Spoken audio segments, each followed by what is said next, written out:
ہمارے آج کے سبق کا آغاز سورہ انعام کی آیت نمبر 19 سے ہو رہا ہے۔ پیچھے اللہ رب العزت کی وحدانیت کا بیان تھا اور یہاں پر توحید و رسالت دونوں کا بیان ہے۔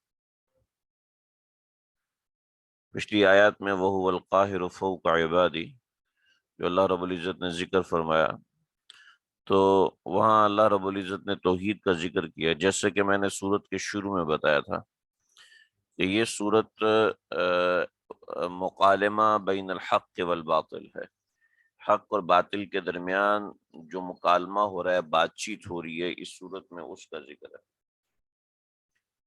تو چنانچہ نحام بن زید اور قروم بن کعب اور بحری بن عمر رسول اللہ صلی اللہ علیہ وسلم کی خدمت اقدس میں آئے، کہنے لگے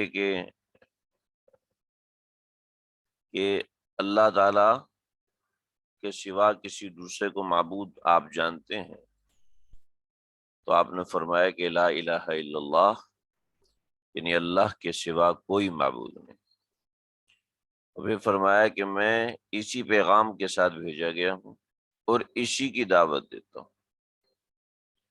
یہ بات ہوئی ہے تو اس کے ساتھ یہ آیت نازل ہوئی، قل ای شیء اکبر شہادہ،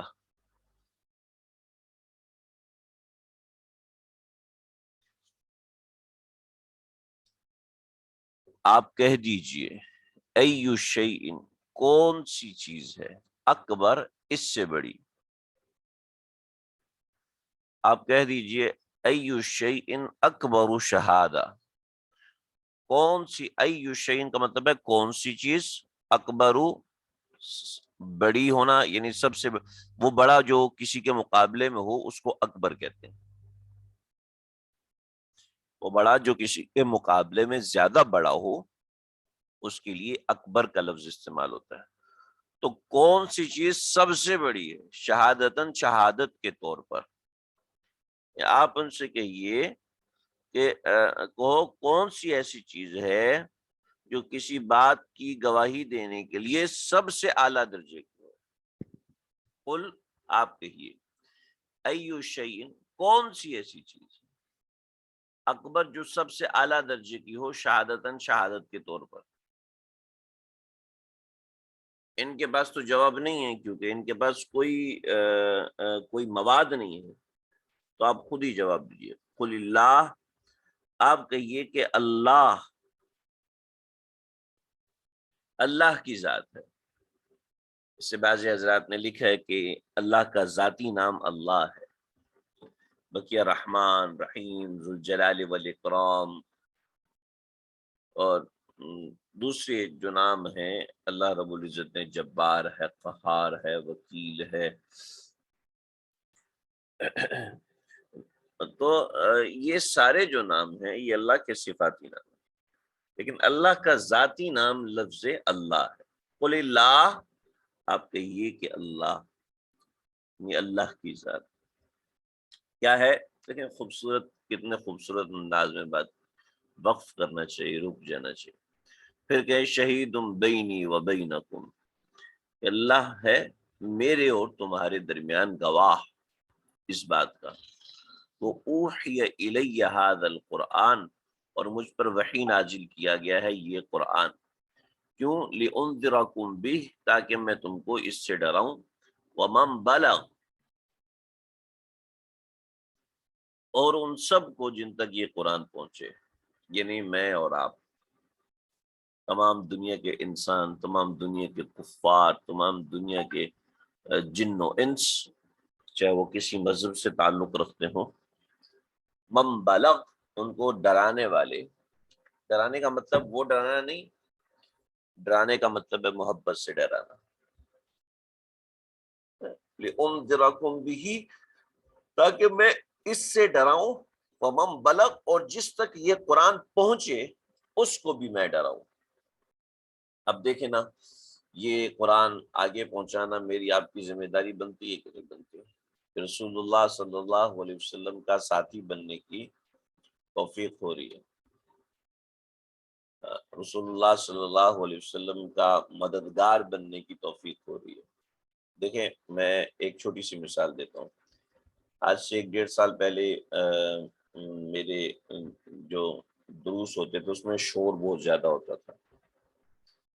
مجھے چند ایک لوگوں نے متوجہ کیا، کچھ لوگوں نے ایسا کیا کہ میرے لیے مائک کا انتظام کر دیا، ٹھیک ہے، اور اس سے کچھ بہتر ہوا۔ اب ان کو تو یاد بھی نہیں ہے، لیکن میرے سامنے وہ تمام چیزیں ہیں۔ تو جن لوگوں نے متوجہ کیا وہ بھی تو میرے مددگار ہوئے، کسی نے مائک کا انتظام کیا وہ بھی مددگار ہوئے، کسی نے مجھے کوئی سافٹ ویئر بتایا، چلا نہیں چلا بات کی بات ہے، وہ بھی مددگار ہوئے۔ تو ایسے ہی رسول اللہ صلی اللہ علیہ وسلم کا قرآن دوسروں تک پہنچانے کے لیے کوئی بھی حصہ انسان لے، کوئی سوال کرتا ہے اس میں بھی ایک حصہ شامل ہو جاتا ہے، کوئی درس میں شریک ہوتا ہے اس میں بھی حصہ شامل ہو جاتا ہے، کوئی درس کو آگے پہنچاتا ہے اس میں بھی حصہ شامل ہو جاتا ہے، کوئی درس کے لیے اچھا مشورہ دیتا ہے اس کے لیے بھی حصہ شامل ہو جاتا ہے، کوئی تنقید کرتا ہے اس کا بھی حصہ شامل ہو جاتا ہے۔ من بلغ، جس تک قرآن پہنچے۔ تو دیکھو جی، قرآن مجید، فرقان حمید کی کسی بھی طرح کی خدمت جو ہے یہ آپ صلی اللہ علیہ وسلم کا مشن ہے، اور جو کوئی بھی اس میں ساتھ دیتا ہے، جو کوئی بھی اس میں آگے بڑھتا ہے، ہاں طریقہ کار کے مطابق ہو۔ ایسے نہیں کہ میں تو جناب ڈاکٹر ہوں، میں تو انجینئر ہوں، میں آج سے درس قرآن دینا شروع کر دوں گا جیسے مولوی صاحب دیتے ہیں۔ بھی ظاہری بات ہے وہ اہل آپ پہ قرآن مجید لکھنا کیوں نہیں شروع کر دیتا؟ آپ قرآن مجید کی ڈیزائننگ کیوں نہیں شروع کر دیتے ہیں؟ پہ لکھنے کے لیے اس کے اہل لوگ ہوتے ہیں، ایسے پڑھانے کے لیے بھی اس کے اہل لوگ ہوتے ہیں، ہر کوئی اس کا اہل نہیں ہوتا۔ اس کے لیے دیکھیں ڈاکٹری کے لیے ہر بندہ اہل ہوتا ہے، ڈاکٹری کے لیے جیسے ہر بندہ اہل نہیں ہوتا، اسی طریقے سے انجینئرنگ کے لیے ہر کوئی بندہ اہل نہیں ہوتا، مزدوری ہر بندہ نہیں کر سکتا، ایسے ہی بالکل ایسے ہی قرآن کی خدمت کے حوالے سے بھی یہ چیزیں ہوتی ہیں۔ اللہ اکبر۔ اَإِنَّكُمْ لَتَشْهَدُونَ اَإِنَّكُمْ لَتَشْهَدُونَ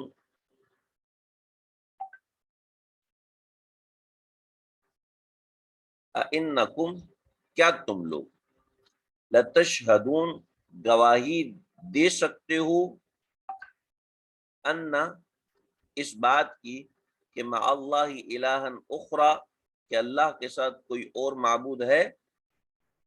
اَإِنَّكُمْ، کیا تم لوگ، اَإِنَّكُمْ، دیکھیں اس میں نا ایک بڑا خوبصورت سا رمز ہے، کیا سچ مچ میں تم لوگ لتشہدون ایسے ہو کہ گواہی دے سکتے ہو، انا اس بات کی کہ مع اللہ الہًا اخری، کہ اللہ کے ساتھ کوئی اور معبود ہے۔ قل، آپ کہیے، لا اشہد، آپ کہیے لا اشہد، میں اس بات کی گواہی نہیں دیتا، میں اس بات کی گواہی نہیں دیتا، میں اس بات کی گواہی نہیں دوں گا، دونوں معنی ہے۔ قل، آپ کہیے، یہ ڈنکے کی چوٹ، انما ہوا الہ واحد، انما ہوا الہ واحد، وہ صرف ایک خدا ہے۔ واننی بریء من المشرک مما تشرکون، اور میں بری ہوں ان تمام چیزوں سے جو جن چیزوں کو تم اللہ کے ساتھ شریک ٹھہراتے ہو۔ واننی بریء، اور میں بری ہوں، مما ان تمام چیزوں سے، تشرکون جن کو تم اللہ کی خدائی میں شریک ٹھہراتے ہو۔ تو چنانچہ یاد رکھیے دو کام ہو گئے، ایک گواہی دینا، یہ توحید کا حصہ ہے، اور ایک بیزاریت کا اظہار کرنا، یہ بھی توحید کا حصہ ہے۔ کوئی آپ سے پوچھے کہ قادیانی مسلمان ہے یا کافر ہے، ہمیں نہیں پتا، مولوی سب کو پتا ہوگا، ہمارے نزدیک تو سب ٹھیک ہے، ہمارے نزدیک سب ٹھیک ہے۔ میرے ایک دوست ہیں، بہت ہی اچھے ساتھی میرے، 2-2.5 سال سے ہمارا تعلق ہے، اور ماشاءاللہ بہت ہی اچھا تعلق ہے۔ تو وہ صاحب دبئی میں رہتے ہیں، اور وہ ایک خاتون سے شادی کرنا چاہتے تھے جو کہ اپنے آپ کو کرسچن کہتی تھی، اور انہوں نے کہا کہ میں نے سن رکھا ہے کہ اہل کتاب سے نکاح جائز ہے، اور دبئی میں سارے ہی کر رہے ہیں۔ میں نے ان سے کہا کہ وہ جو خاتون ہیں ان خاتون کا عقیدہ اور نظریہ کیا ہے؟ کہتے ہیں وہ تو انگریز ہیں، لیکن یہ ہے کہ آئی ہوئی یہاں پر کام کرنے کے لیے وغیرہ وغیرہ، تو یہ ہے کہ ہمارا آپس میں جان پہچان ہو گئی ہے، اور ہم شادی کرنا چاہتے ہیں وہ اہل کتاب۔ تو میں نے ان سے کہا کہ آپ ان سے پوچھیں کہ وہ حضرت عیسیٰ علیہ السلام کے بارے میں کیا کہتی ہیں، تو اور محمد رسول اللہ صلی اللہ علیہ وسلم کے بارے میں کیا کہتی ہیں۔ تو کہنے لگی کہ وہ ان خاتون نے کہا کہ حضرت عیسیٰ علیہ السلام اچھے انسان تھے، اور محمد رسول اللہ بھی اچھے انسان ہوں گے، مجھے نہیں پتا وہ کون ہیں کیا ہیں، نہ میں حضرت عیسیٰ کو جانتی ہوں، نہ میں محمد رسول اللہ کو جانتی ہوں، میں تو یہ جانتی ہوں کہ سب لوگ اچھے ہوتے ہیں، ٹھیک ہے۔ اور ان سے پوچھا کہ جو لوگ بتوں کو سجدہ کرتے ہیں کہ یہ بھی لوگ ٹھیک ہوں گے؟ تو ظاہر بات ہے کفر اور اسلام کا معاملہ ہے، میں اتنی بڑی ذمہ داری اپنے سر لے نہیں سکتا۔ تو میں نے اپنے اساتذہ سے پوچھا تو استادوں نے فرمایا کہ دیکھو، ایمان کے ساتھ ساتھ کفر سے برات کا اظہار ضروری ہے، کہ جو کفر ہے وہ غلط ہے، جو کافر ہیں وہ غلط۔ جی ہم سب اپنی جگہ پر ٹھیک ہیں، ہمارا مذہب ہیومینٹی ہے، ہمارا مذہب انسانیت ہے۔ اور ایک عجیب سا نظریہ بھی میرے سامنے آیا کہ ایک صاحب تھے مانچسٹر سے، ایتھیسٹ قسم کے، میں مسلمان ہوں اور میرا مطالعہ ہے تمام مذاہب کا، اور تمام مذاہب کے مطالعے کے بعد مجھے سمجھ میں آیا کہ ہر مذہب ہیومینٹی کی طرف لے کر جاتا ہے، لہٰذا اصل مذہب ہیومینٹی ہے، اصل مذہب نہ کوئی اسلام ہے نہ ہندو مت ہے۔ اور میری تقریباً ہفتہ ڈیڑھ ان سے بات رہی، اور کافی میں نے ان کے ساتھ وقت لگایا، لیکن عام طور پہ ایسے لوگ بہت زیادہ پڑھے لکھے جاہل ہوتے ہیں، وہ ہر بات کو آپس میں مکس کر رہے ہوتے ہیں۔ ایسے کئی لوگوں سے میری بات ہوئی، ہر بات کو آپس میں مکس اپ کر رہے ہوتے ہیں، اور اس کا سب سے بڑا فالٹ یہ ہوتا ہے کہ وہ خود اپنے رہنما ہوتے ہیں، ان کا کوئی رہنما نہیں ہوتا، یہ ان کا سب سے بڑا فالٹ ہوتا ہے۔ چنانچہ ان کے پاس کوئی پیرامیٹرز نہیں ہوتے، اپنے سے بنائے ہوئے پیرامیٹر ہوتے ہیں، جو ابھی کے لیے اور ہوتا ہے 5 منٹ کے بعد اور ہوتا ہے، اور ان کو اپنی یہی کوالٹی نظر آ رہی ہوتی ہے، حالانکہ وہ ہر دوسری جگہ پر یو ٹرن لے رہا ہے، پہلی بات دوسری بات کے خلاف کہہ رہا ہے، یعنی پہلا اس کا جو نظریہ تھا 5 منٹ کے بعد اس کا جو دوسرا نظریہ ہے وہ اس کے خلاف ہے۔ اور ان کا سب سے بڑا یہ ہوتا ہے کہ سب سے زیادہ پڑھے لکھے تو ہم ہیں، ہم سے زیادہ کوئی پڑھا لکھا ہو نہیں سکتا، جو بات ہمیں سمجھ میں نہیں آ رہی اس کا مطلب ہے وہ بیکار اور بےہودہ قسم کی بات ہے۔ چنانچہ ایسے لوگ انتہائی ایسے ہوتے ہیں کہ وہ الٹے لٹکے ہوتے ہیں، سمجھ رہے ہوتے ہیں کہ ساری دنیا الٹی ہے۔ تو قل انما هو الہ واحد، نمبر 1 یہ کہ اللہ کی وحدانیت کا اقرار، اور واننی بریء مما تشرکون، اور کفر کا انکار، یہ دو چیزیں ایمان کے لیے ضروری ہیں۔ اچھا جی یہ کیوں ضروری؟ دیکھیں یہ اس لیے ضروری ہیں کہ آپ ایک ڈاکٹر ہیں، اور آپ کو آپریشن کرنے میں دو چیزیں چاہیے ہوتی ہیں، ایک تو یہ کہ آپ نے اندر سے مرض کو نکالنا ہے، دوسرا آپ نے کوئی دوسری چیز اندر آنے نہیں دینی ہے۔ اس کے لیے آپ اس کو آئی سی یو میں رکھتے ہیں، پھر سی سی یو میں رکھتے ہیں، اور پھر اس کے بعد جنرل وارڈ میں شفٹ کرتے ہیں کہ کوئی دوسرے قسم کا جراثیم اس کے قریب بھی نہ پھٹک سکے، ٹھیک ہے۔ پہلا ایسا نہیں کہ پہلا مرض تو ختم ہو گیا اب نیا مرض شروع ہو گیا، ایسا نہیں ہونا چاہیے۔ تو وہاں پر بھی دو چیزیں کہ اندر کا مرض نکل جائے اور باہر کا مرض اندر نہ آئے، یہ دو چیزیں ضروری ہیں۔ چنانچہ اندر وحدانیت ہو اور باہر سے کوئی دوسری چیز نہ آئے، یہ دو چیزیں ہونا عقیدے اور ایمان میں بھی ضروری ہے۔ یہ میں گھر بنا رہا ہوں، گھر بنانے کے اندر بھی ان چیزوں کا خیال رکھنا ضروری ہے۔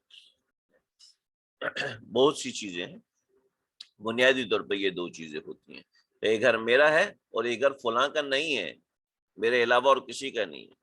جی آپ کا بھی ہے، جی آپ بھی آ جائیں، جی آپ کا بھی ہے، آپ بھی آ جائیں، بھلے سے رہے نہیں لیکن آپ کا ہے، ایسا تو نہیں ہوتا نا۔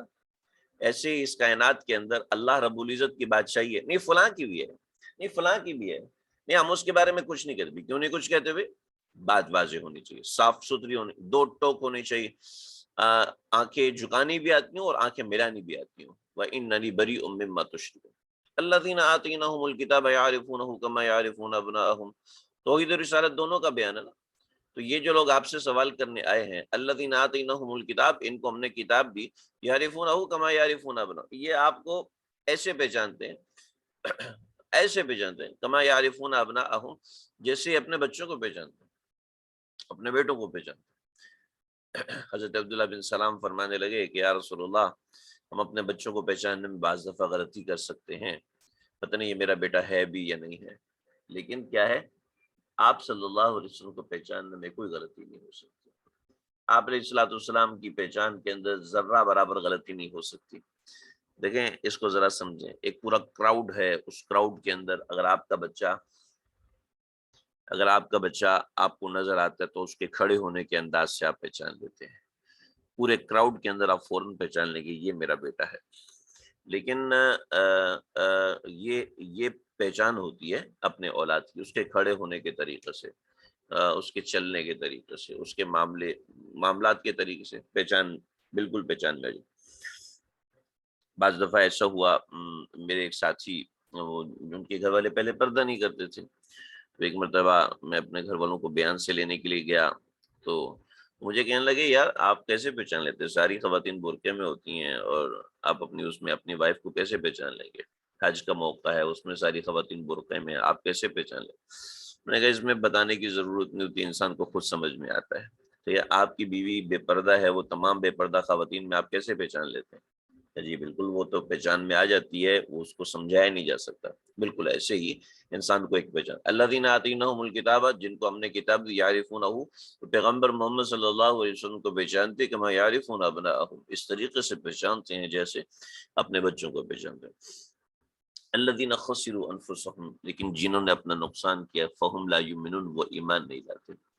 یہ رسالت کے انکار کا بیان، پھر ومن اظلم ممن افترا علی اللہ کذبا، پھر اللہ اس سے بڑا ظالم کون ہوگا، افترا علی اللہ کذبا، جس نے اللہ کے اوپر جھوٹ باندھا، وکذب بآیاتہ، اور اس کی آیات کو جھٹلایا، انہ لا یفلح الظالمون، بے شک ظالم لوگ فلاح نہیں پاتے۔ بھئی آج یہاں تک رکھیں، مجھے تھوڑا سا مصروفیت ہے، ارادہ تھا کافی آگے تک پڑھنے کا، اس آیت نمبر 19 سے 21 توحید اور رسالت کا مطلب، لیکن آگے چل رہے آخرت کا مضمون آیت نمبر 22 سے لے کے 32 تک، لیکن اس کی مختلف چیزیں ہیں، اس میں مختلف چیزیں ہیں جو میں نے سب ہیڈنگز بنائی ہوئی ہیں، تو آپ اس لحاظ سے آخرت کا مضمون ہے آیت نمبر 32 سے آیت نمبر 22 سے 32 تک، اس کے درمیان سب ہیڈنگز ہیں، ان کو سب ہیڈنگز کے طور پہ کیجیے گا، میں اتنا کر نہیں سکا ہوں، تو انشاءاللہ آگے اس کو دیکھیں گے۔ السلام علیکم ورحمۃ اللہ۔